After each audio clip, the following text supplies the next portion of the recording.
O jogador que negou o Real Madrid porque Pelé não foi para a Europa, lá do canal Analisando o Jogo. Então bora lá reagir, deixa teu like, comenta, se inscreva, vamos lá, galera. O eterno rei do futebol Pelé é amplamente reconhecido como o maior jogador da história do esporte.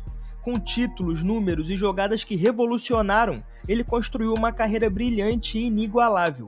No entanto, uma pergunta ainda resiste ao tempo: por que Pelé nunca jogou na Europa? Diferente do que acontece. Isso aí também é uma dúvida que eu tenho, mano. Por que ele não jogou? Porque futebol pra jogar lá ele tinha, mano. Então, essa é a dúvida que provavelmente a gente vai saber hoje o motivo e vai finalmente desvendar o porquê de ele nunca ter ido pra Europa, né, então. O camisa 10 escolheu permanecer no Brasil mesmo em seu auge, se tornando uma lenda no Santos. Apesar de receber propostas tentadoras de times como Real Madrid, Juventus e Milan, Caramba. o rei decidiu ficar. Mas o que exatamente motivou essa decisão? E além disso, será que essa escolha diminuiu o seu impacto no futebol mundial? É o que vamos descobrir hoje. Seja bem-vindo ao Analisando o Jogo, seu espaço de análises e história sobre o esporte. Vambora. Vambora, simbora. Bom, para entender exatamente o porquê de Pelé nunca ter jogado na Europa, é essencial mergulhar no contexto do futebol nas décadas de 50 e 60. Hoje, o futebol europeu é amplamente reconhecido como o epicentro do esporte. É, porque onde fica o melhor futebol do mundo, pô, é na Europa, pô. Não tem nem como bater assim com os outros lugares do mundo, pra mim, e todo mundo aí pra vocês também, onde o futebol de alto nível tá lá na Europa, né, então. Com as suas ligas milionárias, infraestrutura de ponta e, claro, os melhores jogadores do mundo. Porém, na época em que Pelé construiu o seu legado, a realidade era muito diferente. O futebol sul-americano, especialmente no Brasil, era o grande coração do esporte. Era um período de ouro, marcado por uma geração de jogadores que revolucionaram a forma de jogar. O Brasil, por exemplo, havia conquistado a sua primeira Copa do Mundo em 58, na Suécia, e firmava-se como uma grande potência. A seleção brasileira jogava um futebol muito técnico e inovador, características que influenciaram o esporte mundial, e Pelé, claro, foi o símbolo desse auge. O Santos, por sua vez, não era também apenas um clube, mas um dos maiores times do mundo, na época capaz de competir com os gigantes europeus. O clube da Vila Belmiro vivia sua era dourada, conquistando títulos e dominando os torneios internacionais. Entre 62 e 63, o Santos venceu a Libertadores e o Mundial, derrotando o Benfica e o Milan, respectivamente. Que loucura, né, mano? O Santos do Pelé, mano, derrotou o Benfica e derrotou o Milan, mano. Caraca, mano. O Santos nessa época era uma máquina, pô. Tinha outro time, nenhum time da Europa tinha condição de bater esse time aí do Pelé, mano, na moral. Além disso, o clube enxergava em Pelé algo muito maior do que apenas um jogador. Ele era a figura central de uma estratégia que projetava o clube internacionalmente. As excursões do Santos pelo mundo eram um espetáculo à parte. Em países como o Japão, Estados Unidos e até mesmo em continentes como a África, Pelé era um nome que lotava estádios e atraía multidões. Dessa forma, como era de se esperar, as propostas do futebol europeu chegaram. O camisa 10 não foi apenas o maior jogador da sua geração, foi também o mais cobiçado. A cada temporada, os clubes europeus faziam novas investidas para tentar tirá-lo da Vila Belmiro. Embora os números e as condições das propostas fossem altíssimas para a época, Pelé permaneceu fiel ao Santos, rejeitando as oportunidades que poderiam ter mudado o rumo da sua carreira. Poderia mudar mesmo. A princípio, o Real Madrid foi o clube que mais tentou contratá-lo. Nos anos 50 e 60, os merengues dominavam o futebol europeu. Sob o comando do presidente Santiago Bernabéu, o clube havia se tornado uma potência, conquistando as 5 primeiras edições da Liga dos Campeões entre 56 e 60. O elenco do Real Madrid era um verdadeiro time dos sonhos, com jogadores lendários como Di Stéfano, Puskás e Paco Gento. O único elemento que realmente faltava para consolidar a supremacia era de fato o Pelé. Aí sim seria o primeiro Galácticos 1.0. Celo, o Pelé nesse time aí, caramba, aí, no mínimo se o Pelé tivesse esse time, ele tinha ganhado mais 2 Champions, na moral, porque esse time aí tava uma máquina, e com o Pelé ali pra somar, caramba, ia ficar um time muito forte.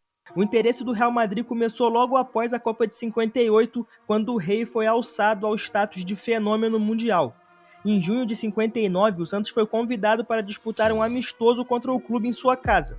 O jogo terminou com a vitória dos espanhóis por 5-3, mas o desempenho de Pelé foi o suficiente para encantar a torcida e os dirigentes. Após a partida, o presidente do clube não perdeu tempo. Ele organizou reuniões com representantes do Santos e do próprio Pelé, oferecendo uma proposta para levar o jovem craque ao Real. As cifras exatas nunca foram divulgadas, mas relatos da época indicam que era uma oferta irrecusável para os padrões financeiros. Bom, o assédio do Real Madrid atingiu seu auge mesmo em 1961. O clube estava tão determinado a contratar Pelé que mais uma vez enviou uma proposta, mas que dessa vez não envolvia apenas dinheiro. O Real Madrid prometeu ao Santos uma fatia das receitas geradas pelos jogos e ao jogador um contrato repleto de benefícios, incluindo moradia luxuosa em Madrid e condições de vida para toda a sua família. Meu Deus do céu, que contrato era isso? Nossa, o Real Madrid tava louco mesmo pra poder ficar com o Pelé, mano. Caramba, um monte de regalia, um monte de coisa, um monte de benefício que ele ia ter lá, mano. Caraca, mano. No Brasil, a movimentação, claro, causou um alvoroço. A imprensa esportiva debatia se Pelé deveria ou não deixar o país, enquanto a população demonstrava uma enorme resistência a essa ideia. Para muitos brasileiros, Pelé não era apenas um jogador de futebol, ele era um símbolo de orgulho do país.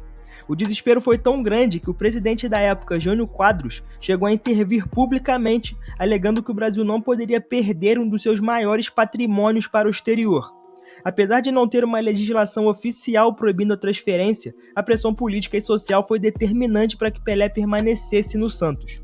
Mas enfim, além do Real Madrid, outros gigantes europeus também tentaram contratar Pelé ao longo da sua carreira, tá? Os clubes italianos, por exemplo, estavam entre os mais interessados em levar o rei para a Europa. Segundo relatos da autobiografia de Pelé, o presidente da Juventus chegou a viajar ao Brasil pessoalmente para negociar a sua contratação. A proposta incluía um salário astronômico para os padrões da época e promessa de transformar Pelé no jogador mais bem pago do mundo. Tá louco, mano. Nossa, mano, que proposta louca essa aí que a Juventus fez pro Pelé, mano. E todos os clubes da Europa estavam loucos pra comprar o Pelé na época e o Pelé não foi, mano. Caraca, mano, que doido, mano. Disso, na mesma época, a Inter de Milão também tentou a sua sorte. Então, o presidente do clube, Angelo Moratti, considerava Pelé a peça-chave para levar o clube ao topo do futebol europeu. Assim como no caso da Juventus, Moratti não poupou esforços, mas o Santos permaneceu irredutível. Caraca. Por fim, outro clube italiano que sonhou em ter o camisa 10 foi o Milan. Segundo o PVC, no livro Bola... Ali daria bacana também pro Pelé jogar, na minha opinião, o Real Madrid e o Milan seriam os melhores clubes ali pra ele jogar na Europa. Na moral, seria... Ele encaixaria com uma luva nesses dois times aí, né? Que, no caso, hoje em dia, os maiores times do mundo é o Real Madrid e o Milan, porque o Real Madrid tem mais de 10 Champions, e o segundo que mais tem Champions é o Milan. Então, nessa época aí, se o Pelé tivesse sido, provavelmente tinha ganhado mais 2, 3 Champions com o Real Madrid, se ele fosse para Madrid. Teria ganhado também mais 4 ou 3 Champions, sei lá, com o Milan também. Então, se ele fosse para um ou para outro clube, no caso, o Real Madrid ou o Milan, qualquer um dos dois clubes, ele ganharia mais de 2 Champions aí por lá, né, então. Lá fora, o Milan fez uma proposta ambiciosa em 63, oferecendo uma quantia recorde ao Santos. Mesmo assim, o clube brasileiro recusou. Outro clube que também tentou a contratação de Pelé foi o Manchester United, que à época vivia um período de reconstrução sob o comando de Matt Busby. A oferta veio em um momento em que o clube buscava consolidar a sua posição no futebol europeu. No entanto, apesar do interesse, o resultado foi o mesmo: Pelé permaneceu no Brasil. Por fim, mesmo em uma fase mais avançada da sua carreira, o rei continuava sendo alvo de assédio desses clubes europeus. Caramba, os caras não paravam de tentar. Uma das propostas mais tentadoras veio da Juventus em 72.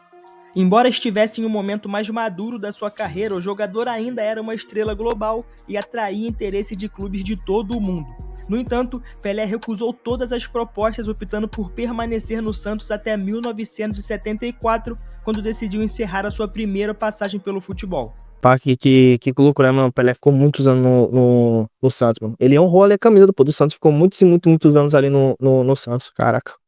Bom, a decisão de permanecer no Brasil, mesmo diante de propostas irrecusáveis para os padrões da época, reflete um conjunto de fatores que vão além do futebol, tá?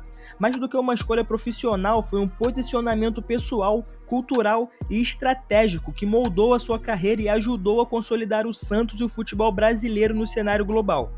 Bom, um dos motivos certamente foi a conexão com o Santos e com o Brasil. Desde que Pelé chegou ao Santos em 56, com apenas 15 anos, construiu uma ligação muito especial com o clube. A cidade de Santos, apesar de pequena em comparação a grandes metrópoles, se tornou o palco perfeito para sua ascensão. O Santos ofereceu a Pelé mais do que estabilidade. Ele encontrou no clube um ambiente familiar, acolhedor e uma plataforma para mostrar ao mundo o talento que encantava multidões. No Brasil, Pelé não era apenas o jogador do Santos, ele era uma figura de orgulho nacional. Era um ídolo. Em um país que buscava se afirmar no cenário internacional em meio às dificuldades econômicas e políticas, Pelé na seleção brasileira e no Santos simbolizava a capacidade de competir e vencer no mais alto nível. Além disso, também temos que citar aqui o contexto econômico do futebol na época.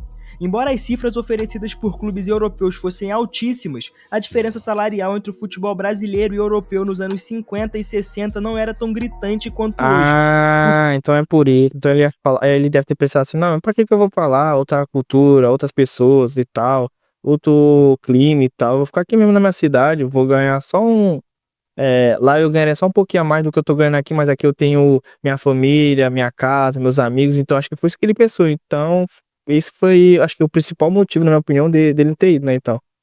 Ou seja, aqui tava melhor, né, com a família, com as pessoas, com a culinária daqui e tal. Então ele pensou, vou ficar aqui, que aqui tá melhor pra mim do que ir pra outro lugar, que lá eu vou ter que aprender tudo de novo, vai ser tudo diferente. Então acho que foi isso que é um dos motivos principais pra ele ter ficado no Santos. Santos, por sua vez, conseguia pagar Pelé de maneira competitiva, Aí, além de garantir benefícios e premiações generosas. hoje em dia que é impossível, pô, os jogadores do Brasil aqui, né, à toa que os moleques com 18 anos já estão sendo tudo vendido pra Europa, porque é exorbitante o valor que os clubes da Europa pagam de salário comparado aqui no Brasil, e também o tanto que eles pagam para comprar o jogador, né?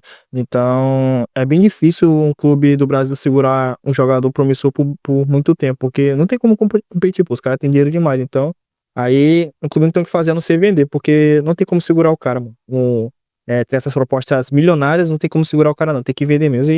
E aí, cada dia que passa, a gente menos vê jogadores assim que saem da base e ficam bastante tempo no clube. É quase difícil disso acontecer, porque no máximo, depois que ele sobe, ele começa a ter uma temporada boa, duas temporadas boas, por 3, 4 anos que ele fique no clube ali, jogando profissionalmente, ele já é vendido. Então é muito difícil a gente ver um jogador que saiu da base e fique mais de 2, 3 anos ali jogando no clube que ele foi revelado. Então. Além disso, Pelé já desfrutava de uma série de contratos de publicidade e patrocínio que garantiam uma renda paralela. Ele se tornou garoto propaganda de marcas nacionais e internacionais, sendo um pioneiro na exploração comercial e no marketing esportivo. Bom, outro motivo que pode ser citado também é a importância do futebol nacional na época. Diferente do cenário atual, onde os principais jogadores do mundo estão concentrados na Europa, o Brasil vivia uma era de ouro no futebol. Nos anos 50 e 60, os clubes brasileiros eram tão ou até mais competitivos do que os europeus, e a base da seleção brasileira era formada por atletas que atuavam aqui. O Santos, por exemplo, era uma potência mundial que viajava pelo mundo enfrentando os maiores clubes da Europa. Eles faziam muito amistoso, né, além de lucrativas, consolidaram a imagem de Pelé como um ícone global, sem que ele precisasse sair do Brasil. Além disso, as conquistas da seleção brasileira, que venceu 3 Copas do Mundo entre 58 e 60, também reforçaram essa percepção. Para Pelé, jogar no Brasil não era uma limitação, mas muito mais uma escolha.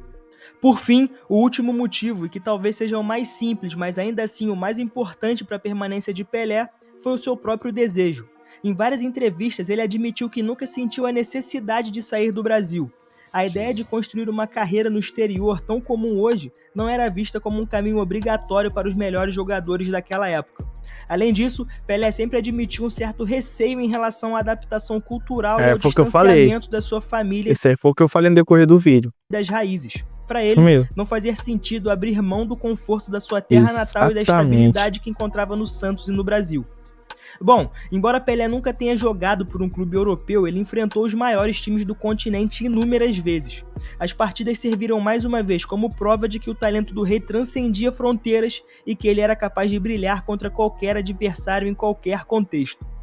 Bom, a primeira partida que podemos citar aqui é o jogo contra a Inter de Milão em 1959, que o Santos venceu por 7-1. Caramba, Esse acabou. jogo, que foi válido pelo torneio de Valência, é um dos maiores exemplos do impacto de Acabou, humilhou a Inter de Milão, o Santos, cara. Pelé. Com apenas 18 anos, ele já era grande sensação mundial após a Copa do Mundo de 58.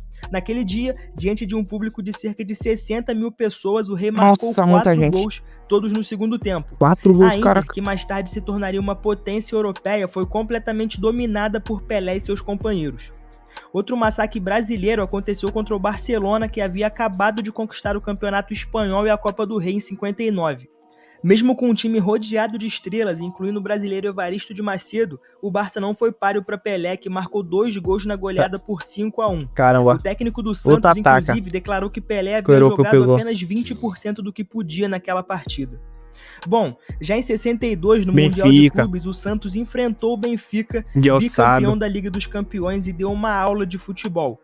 Após vencer o primeiro jogo por 3-2 no Maracanã, o time brasileiro foi a Lisboa e aplicou uma goleada de 5-2 no Caraca, Estádio da mano. Luz. Nossa, humilhou, mano, o Benfica. Humilhou o Santos. Nossa, bicampeão, o Benfica. E o Santos foi lá e taca, toma, taca. Marcou 3 gols, enquanto Coutinho e Pepe completaram o placar. Essa atuação é considerada por muitos como uma das maiores da carreira do Rei e um exemplo quase que inquestionável da sua capacidade contra os gigantes europeus. No ano seguinte, em 63, no Mundial, o Santos enfrentou o Milan. No primeiro jogo, em San Siro, Pelé marcou 2 gols, mas o time brasileiro foi derrotado por 4-2. No entanto, o Santos se recuperou no Maracanã, vencendo por 4-2 e por 1-0 na partida de desempate, conquistando o bicampeonato consecutivo. Mesmo diante de um grande time europeu, Pelé mais uma vez foi o diferencial que garantiu o título.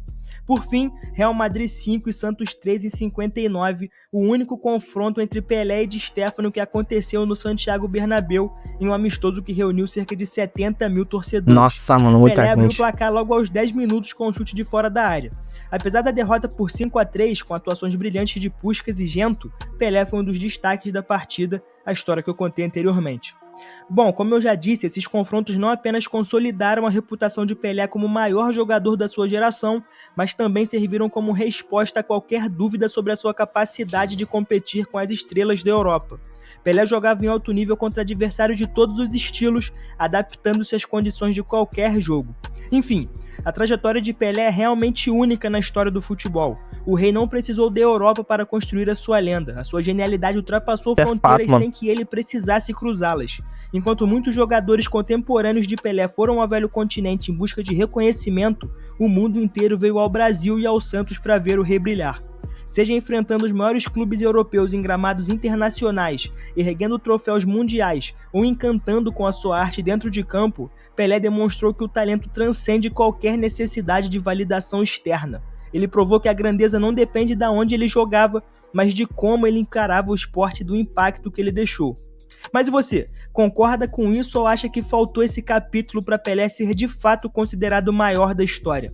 Deixa aí nos comentários. Além disso, não esquece de deixar o like, se inscrever. Ele não precisou, né? Como a gente vê, ele não precisou de ir pra Europa pra poder fazer a história que ele fez pelo Santos, pela Copa do Mundo todo. Não precisou. Mas, nossa, seria a maneira demais ver o Pelé jogando no Real Madrid, mano. No Milan também. Nossa, seria louco demais ele ganhando uma Champions.